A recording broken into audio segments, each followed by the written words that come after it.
I've always had a pap smear every 2 years. Why has it changed to every 5 years?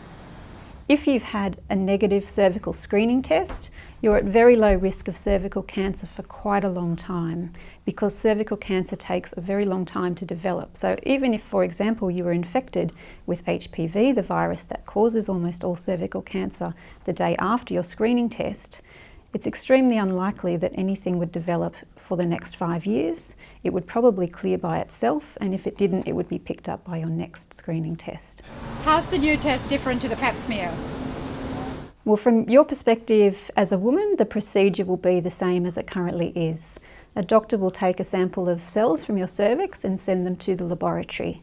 And it's at the laboratory where things are different. A new test, a test for human papillomavirus, HPV, is much more accurate than the pap smear test. So what is HPV? HPV is the human papillomavirus, and it's a really common sexually transmitted virus, which probably most of us catch at some point in our lives.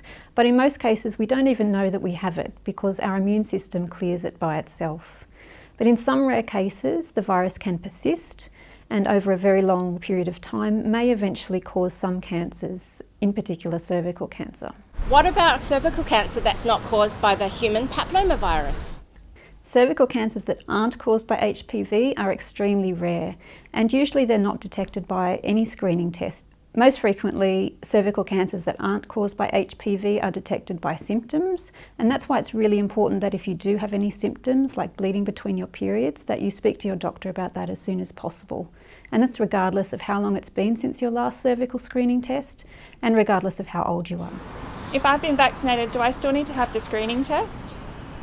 You do still need to have a cervical screening test regardless of whether you've received the HPV vaccine or not. And that's because even though the HPV vaccine is fantastic prevention against cervical cancer, it doesn't protect against all of the HPV types that cause cervical cancer.